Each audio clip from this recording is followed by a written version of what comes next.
Hello and welcome to social science. आज हम start कर रहे हैं क्लास 9 का रिवीजन, जो कि 2023-24 के एग्जामिनेशन के लिए आपके बहुत ही ज़्यादा काम आएगा। इसमें हम क्लास 9 के कंप्लीट जितने भी चैप्टर्स हैं सोशल साइंस के, उसको हम रिवाइज करेंगे वन बाय वन। और ये पार्ट्स में वीडियोस आएंगे सो दैट एक कोई लेंथी वीडियो नहीं होगी जो कि आपको टाइम लगेगा। कभी भी आपको टाइम मिल रहा है मैथ साइंस के बीच में, तो आप इस वीडियो को देख के अपने सोशल साइंस को रिवाइज कर सकते हैं, और जब तक आपके एग्जामिनेशन आएंगे तो सारे चैप्टर्स आपको रिवाइज हो जाएंगे। इसके एंड सेशन में हम आंसर राइटिंग भी करेंगे कि किस तरीके से आंसर्स लिखने हैं, लेकिन उससे पहले आपका समझना काफ़ी ज़्यादा इंपॉर्टेंट है। सो स्टार्ट करते हैं अपने फर्स्ट चैप्टर से, हिस्ट्री का। बहुत ही ज़्यादा इंटरेस्टिंग चैप्टर है, इसका नाम है फ्रेंच रेवोल्यूशन। अब अच्छा, मेरा आपसे क्वेश्चन ये है कि ये जो रेवोल्यूशन है, ये रेवोल्यूशन वर्ड क्यों आया है? फ्रेंच वॉर क्यों नहीं आया? फ्रेंच रिवॉल्ट क्यों नहीं आया?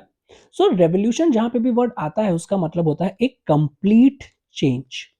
कंप्लीट चेंज यानी एक सिचुएशन से, फॉर एग्जांपल कोई एक सिचुएशन एग्जिस्ट करती थी फ्रांस में, तो हम पूरा कंप्लीट चेंज करके उसको बी में कन्वर्ट कर देंगे। सो यहाँ पे जो कंप्लीट ट्रांसफॉर्मेशन आता है, जिसकी वजह से पूरी की पूरी पॉलिटिकल आइडियोलॉजी कंप्लीटली चेंज हो जाती है, उसको हम रेवोल्यूशन बोलते हैं यहाँ पे।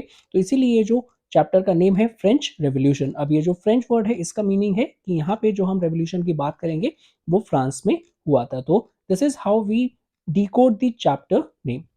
अब स्टार्ट करते हैं। यहाँ पे एनसीईआरटी में फर्स्ट जो चीज आपको मेंशन है, 14 जुलाई 1789 की ये डेट मेंशन है।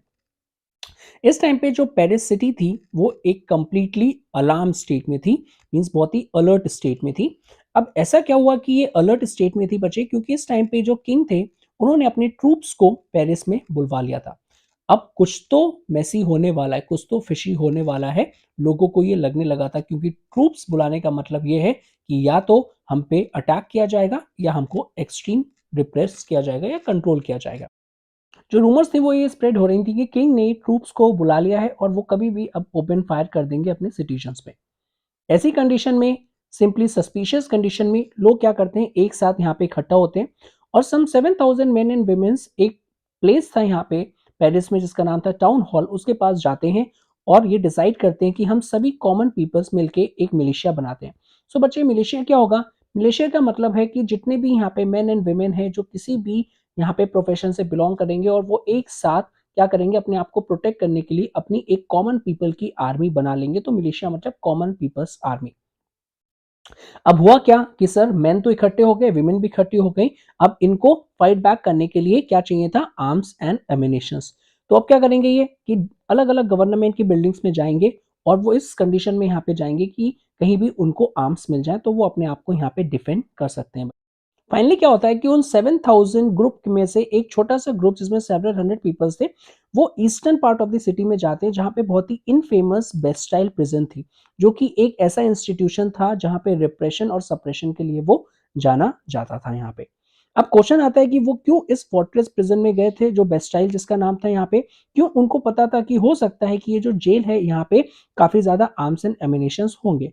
जब आर्म्स एंड एमिनेशन ज्यादा होंगे तो उनको मिल जाएगा और वो फाइट बैक कर सकते हैं। तो ऐसी कंडीशन में वो, यही रीजन था कि वो बेस्टाइल प्रिजन पे जाते हैं। अब जब वहां पे बेस्टाइल प्रिजन पे जाते हैं तो उसके जो कमांडर है उसको यहाँ पे फाइट करते हैं और फाइनली उसको मार के जितने भी प्रिजनर्स होते हैं उनको रिलीज करवाते हैं। अब अगर हम देखे जाए तो ये जो बेस्टाइल था उसका बहुत ही बड़ा नाम था, एक ऐसा इंस्टीट्यूशन था जो कि डेस्पोटिज्म की वजह से जाना जाता था। अगर आप किंग के अगेंस्ट में कुछ भी कहोगे तो वो आपको एक ऐसी जेल में डाल देंगे जहां से आपका बाहर निकलना मुश्किल ही नहीं, नामुमकिन था, और उसका नाम था बेस्टाइल प्रिजन। ऐसी कंडीशन में जब पीपल्स यहाँ पे कमांडर को मार के उनके प्रिजनर्स को रिलीज करते हैं तो बच्चे, सिंबॉलिकली ओनली 7 जो थे उसमें से यहाँ पे प्रिजनर्स होते हैं, बाकी कोई भी प्रिजनर्स नहीं था। अब क्वेश्चन आता है कि ऐसा क्या था कि जो बेस्टाइल प्रिजन थी उसको सभी लोग यहाँ पे बहुत ही ज्यादा नफरत करते थे, हेट करते थे। इट इज बिकॉज कि यहाँ पे जो बेस्टाइल थी उसको एक डेस्पोटिक पावर यानी सिंबल बोला जाता था किंग का, क्योंकि अगर कोई भी उसको यहाँ पे क्वेश्चन करता था किंग को तो वो उस प्रिजन में डाल देते थे और वहां पे इतना टॉर्चर किया जाता था कि पर्सन कभी भी जिंदा वापस नहीं आता था। तो बच्चे, इसको यहाँ पे क्या किया गया, इस फोर्ट्रेस को यहाँ पे तोड़ दिया गया, डेमोलिश कर दिया गया और इसके छोटे छोटे स्टोन्स को यहाँ पे मार्केट में सोल्ड किया गया, ताकि जो लोग हैं उसको अपने पास रख के जो मोनार्की डिस्पोटिक पावर था उसके सोवनियर की तरह उसको यूज कर पाए, कि वो एक टाइम पे बहुत ही बड़ी पावर थी और उसको हमने डिस्ट्रॉय कर दिया है बच्चे यहाँ पे। अब होता क्या है, इस इंसिडेंट के बाद सिंपली मोर राइटिंग होती है, एक जगह से दूसरी जगह पे यहाँ पे लूटपाट होती है बच्चे। पेरिस मेन जो कंट्री थी उससे कंट्री साइड में यानी जो विलेजेस वाले एरियाज होते हैं यहाँ पे जो आखिरी वाला सिटी का पार्ट होता है वहां पे ही पहुंच जाता है बच्चे। अब क्वेश्चन आता है कि ऐसा क्या था कि पीपल इतना ज्यादा प्रोटेस्ट कर क्यों रहे थे। पीपल यहाँ पे प्रोटेस्ट कर रहे थे क्योंकि उस टाइम पे जो उनकी स्टेपल डाइट थी ब्रेड, उसके प्राइस इतने ज्यादा इंक्रीज हो गए थे कि उनको बेसिक नेसेसिटी भी फुलफिल नहीं हो पा रही थी, यानी बेसिक उनको खाने के लिए भी नहीं मिल पा रहा था बच्चे यहाँ पे। लेटर ऑन जब हिस्टोरियंस ने इस सारी चीजों को ट्रेस किया यहाँ पे तो ये देखा जाता है कि ये जो इवेंट था यहाँ पे जहाँ पे लोग प्रोटेस्ट कर रहे हैं हाई प्राइस ऑफ ब्रेड के लिए, वो एक बिगनिंग थी और इसके बाद चेन ऑफ इवेंट्स स्टार्ट हो जाते हैं और फाइनली ये तब एंड होते हैं जब यहाँ पे किंग ऑफ फ्रांस का एग्जीक्यूशन हो जाता है। ठीक है, लेकिन जब ये सारी चीजें चल रही थी तो जितने भी पीपल यहाँ पे इन्वॉल्व थे उनको नहीं पता था इसका आउटकम क्या होगा यहाँ पे और क्या चीजें होंगी कैसे होगा। तो ये उस टाइम पे थोड़ी ना पता था कि उनको हम फ्रेंच रेवोल्यूशन कर रहे हैं, आगे चल के क्लास 9 के बच्चे यहाँ पे पढ़ेंगे। नहीं बच्चे, वो इवेंट था, एक एक करके यहाँ पे चेन इवेंट होता गया और फाइनली वो एक रेवोल्यूशन का पार्ट आ जाता है जो कि हमारे लिए बहुत ही इंपॉर्टेंट एस्पेक्ट है समझने के लिए। तो उससे पहले अगर किसी भी रेवोल्यूशन को समझने से पहले जरा हम देखते हैं कि वहां की बैकग्राउंड क्या था, यानी ओरिजिन क्या हुआ इस इंसिडेंट का। तो सबसे पहले उसको समझने के लिए हमको फ्रेंच सोसाइटी हमको समझनी पड़ेगी during the late 18th century. अच्छा बच्चे, यहाँ पे अगर मैं आपको एक चीज बताऊं कि अगर कोई भी 18th सेंचुरी है तो इसका टाइम पीरियड कितना इंक्लूड होगा, 1700 से यानी 1701 से 1800 का जो टाइम पीरियड है वो इस सेंचुरी के बीच में आएगा। तो अब आपको पता है अगर हम लेट 18th सेंचुरी की बात कर रहे हैं तो 1770 से बात की हम यहाँ पे बात कर रहे हैं। ठीक है, तो अब आपको कोई भी डाउट नहीं होगा। इसी तरीके से अगर कोई 19th सेंचुरी का यहाँ पे हम टाइम पीरियड की बात करते हैं सो 1801 से वो 1900 का टाइम पीरियड यहाँ पे होगा, इसके बीच की बात करेंगे। अगर अर्ली की बात करेंगे तो 18 से यहाँ पे 25 तक आ जाएगा, मिड की बात करेंगे तो 1850s का आ जाएगा, क्वार्टर की बात करेंगे तो 1870s का आ जाएगा, लास्ट की बात करेंगे तो 1880s 1890s का आ जाएगा। तो ये एक ट्रिक है जिसके थ्रू आप यहाँ पे समझ सकते हो कि जो सेंचुरी है उसमें 100 ईयर्स होते हैं और जो सेंचुरी की हम बात करते हैं उससे पहले वाले 100 ईयर्स को हम इंक्लूड करते हैं। चलिए जी, ये तो एक बेसिक डिस्कशन हुआ आपको, क्योंकि हिस्ट्री में काफी ज्यादा डेट्स है इसीलिए मैंने आपको यहाँ पे पहले ही एक्सप्लेन कर दिया। तो चलते हैं अपने यहाँ पे टॉपिक पे कि जो फ्रेंच सोसाइटी थी लेट 18th सेंचुरी पे कैसी थी। अगर हम 1774 की बात करें उस टाइम पे जो लुइस 16 थे यहाँ पे सर वो पावर में आए थे और ये जो लुइस 16 भाई साहब थे ना वो एक बर्बन डायनेस्टी से आए थे, यानी उससे पहले लुइस 14 भी होंगे, 15 भी होंगे, 13 भी होंगे, 12 भी होंगे, लेकिन यहाँ पे 1774 के टाइम पे लुइस 16 थे जो कि बर्बन डायनेस्टी से बिलोंग करते थे यहाँ पे। और उन्हीं के बाद एक के बाद यहाँ पे जो डायनेस्टिक सक्सेशन था वो चलता आ रहा था, हायरार्की चलती आ रही थी यहाँ पे और ये सारी चीजें यहाँ पे पावर में आती थी। तो 1774 के टाइम पे अगर फैक्चुअल क्वेश्चन पूछा जाए तो कौन पावर में था, वो था लुइस 16 और वो बर्बन डायनेस्टी से बिलोंग करते थे। इन्होंने शादी करी यहाँ पे एक 20 ईयर्स ओल्ड ऑस्ट्रियन प्रिंसेस से। अब ये ऑस्ट्रेलिया नहीं है, ये ऑस्ट्रियन है यहाँ पे बच्चे। तो ऑस्ट्रिया अगर मैं आपको वर्ल्ड मैप पे लोकेट करने की कोशिश करूं तो मैंने यहाँ पे ये आपको मार्क कर रखा है और ऑस्ट्रेलिया जो है वो हम यहाँ पे बात करते हैं ऑस्ट्रेलिया, ये ऑस्ट्रिया है तो काफी बच्चे कंफ्यूज हो जाते हैं। तो बच्चे ये ऑस्ट्रियन प्रिंसेस थी, इनका जो नेम था वो था मैरी एंटियोट और ये दूसरा मैप है जिसपे आपको ऑस्ट्रिया पता चल जाएगा बिकॉज हम यूरोप वाले एरिया की यहाँ पे बात कर रहे हैं बच्चे यहाँ पे। ठीक है, चलिए अब क्वेश्चन आता है कि जैसे ही ये न्यू किंग प्रॉब्लम में आए थे ना वैसे ही यहाँ पे इनके साथ कुछ चीजें ऐसी हुई जिससे इनका जो एक्सपीरियंस था किंग बनने का बहुत ही वर्स्ट हो गया।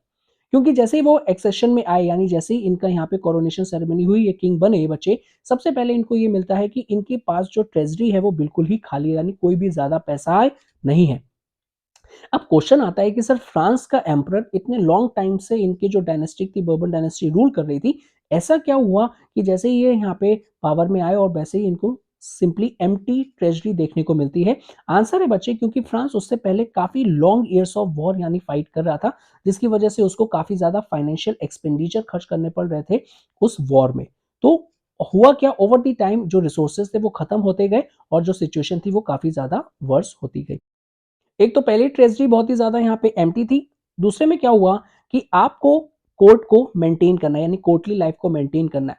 तो उस टाइम पे क्या होता था, बहुत ही एक्स्ट्रा वेगांट कोर्ट होते थे, मीन्स खूब ही लग्जीरियस चीजें होती थी, सोने की प्लेट है, खाना वाना उसी में खा रहे हैं, सारी चीजें बहुत ही ज्यादा अच्छे से कपड़े पहन रहे हैं, so on and so fourth.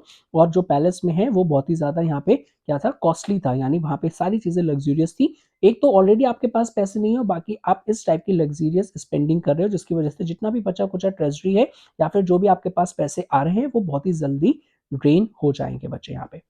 Not only this, Louis 16 ने भी ये जो एक ट्रेडिशन था इनकी फैमिली का कि वो वॉर को यहाँ पे फाइनेंस करेंगे, यानी वॉर को सपोर्ट करेंगे, तो लुई 16 ने भी यहाँ पे क्या किया, जैसे ही वो पावर में आए वैसे ही वो यहाँ पे इंडल्ज हो जाते हैं अमेरिकन वॉर ऑफ इंडिपेंडेंस में। अब अमेरिकन वॉर ऑफ इंडिपेंडेंस क्या था बच्चा, ये जो अमेरिका में अगर हम बात करेंगे वहां पे 13 अमेरिकन कॉलोनीज थी जो यहाँ पे अपने इंडिपेंडेंस की डिमांड कर रही थी। इंडिपेंडेंस की डिमांड किससे कर रही थी, वो इंडिपेंडेंस की डिमांड्स यहाँ पे ब्रिटेन से कर रही थी यहाँ पे। और फ्रांस को ये लग रहा था कि अगर मैं अभी अमेरिका को सपोर्ट करूंगा ब्रिटेन के अगेंस्ट में तो हो सकता है मुझे यहाँ पे ज्यादा अच्छे से यहाँ पे मौका मिल जाए ट्रेड करने का, तो इसीलिए वो अमेरिका को सपोर्ट कर रहे थे, बिकॉज यहाँ पे जो एनिमी था वो कॉमन था और वो था यहाँ पे ब्रिटेन। अब हुआ क्या ऐसी कंडीशन में बच्चे, एक तो ऑलरेडी आपके पास क्या था कि सर ऑलरेडी आप डेप्ट में हो, यानी आपके पास बहुत ही ज्यादा जो ट्रेजरी थी वो एम्प्टी हो चुकी है। इस वॉर की वजह से क्या हो जाएगा कि सर जो ऑलरेडी आपके पास डेप्ट था, मतलब आपके पास क्या था कि आपको पैसे देने थे, उसमें एक और बिलियन लिवरे ऐड हो जाता है, that had already risen to more than 2 billion leverage. तो 2 + 1 अब टोटल कितना हो जाता है, 3 बिलियन लिवरेज का जो डेप्ट था वो लुई 16 के आते ही उनको यहाँ पे देखने को मिलता है। अब ये क्या है बच्चे, यहाँ पे ये करेंसी है, तो जैसे नोट होता है वैसे यहाँ पे लिब्रे था, तो ये यहाँ पे फ्रांस की करेंसी है, तो आपको ये भी पता होना चाहिए। अब जो भी यहाँ पे फ्रांस को पैसा देता था बच्चे यहाँ पे, अब वो क्या कर रहा था कि ऑलरेडी जब डेप्ट ऑलरेडी इतना ज्यादा है कि पहले पुराना वाला ही आप यहाँ पे डेप्ट यानी जो आपने लोन ले रखा है उसको पे नहीं कर पा रहे हो, तो दूसरा कोई आपको क्या नया लोन देगा, नहीं देगा। और अगर कोई देता भी है तो वो क्या कहेगा, आपको इंटरेस्ट ज्यादा चार्ज करेगा। सो बच्चे अब वो लेंडर्स जो ऑलरेडी यहाँ पे उसको लोन काफी दे चुके थे फ्रांस को और वो उनको रीपे नहीं मिला था, तो इसीलिए उन्होंने जो नया लोन था वो ज्यादा इंटरेस्ट रेट पे चार्ज करना स्टार्ट कर दिया, यानी 10% इंटरेस्ट ऑन दी लोन्स। सो हुआ क्या बच्चे यहाँ पे, अब ये हुआ कि जितना भी आपके पास पैसे आ रहे हैं उसमें से एक सिग्निफिकेंट पोर्शन ऑफ अमाउंट आपको सिर्फ और सिर्फ उसके इंटरेस्ट पेमेंट पे देना पड़ रहा था, आप प्रिंसिपल तो भूल ही जाओ। हुआ क्या बच्चे, अब दूसरी चीज कि यहाँ पे ऐसे लोन ले ही क्यों रहे थे, एक तो मैंने आपको बताया कि जो कंडीशन थी बहुत ही ज्यादा यहाँ पे वर्स थी। ऐसी कंडीशन में आपको रेगुलर एक्सपेंसेस तो करने ही करने, सच एज अपनी आर्मी को मेंटेन करना है, अपने कोर्ट को मेंटेन करना है, और जो भी गवर्नमेंट ऑफिस या फिर जो भी गवर्नमेंट इंस्टीट्यूशन है लाइक यूनिवर्सिटीज हो गया, वो सारी जो चीजें हैं वो तो आपको यहाँ पे रन करना ही करना है। तो ऐसी कंडीशन में आपको लोन लेने की रिक्वायरमेंट पड़ती है, बिकॉज आपके पास अगर अपने रिसोर्सेस नहीं है। ठीक है, तो ये सारी चीजें आप यहाँ पे देख सकते हो।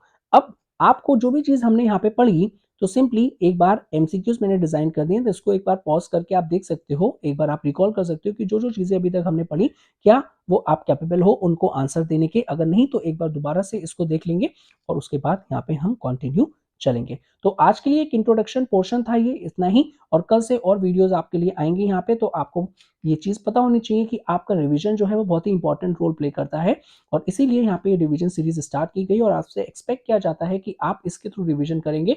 सो जैसे ही आपके एग्जामिनेशन आते होंगे वहां से आपका सारा जो रिवीजन है वो कंप्लीट हो पाएगा और आप एक स्ट्रॉन्ग पोजीशन में होंगे कि अच्छे से आप एग्जाम को यहाँ पे कर पाएंगे। तो हम ये एक कंप्लीट चैप्टर नहीं कर रहे हैं जो कि बहुत ही लेंथी हो जाएगा, हम इसको शॉर्ट वीडियोस में करेंगे, जो कभी भी आप स्पेयर टाइम में इजिली इसको वॉच करके अपनी अंडरस्टैंडिंग को इंक्रीज कर सकते हैं और रिवाइज कर सकते हैं। और पैरेलली इसी के थ्रू अगर आप क्वेश्चन के आंसर राइटिंग भी करके मुझे भेजेंगे तो मैं आपको इवैल्यूएट भी कर सकता हूं। Okay, so I hope you like this video, please do like share and subscribe.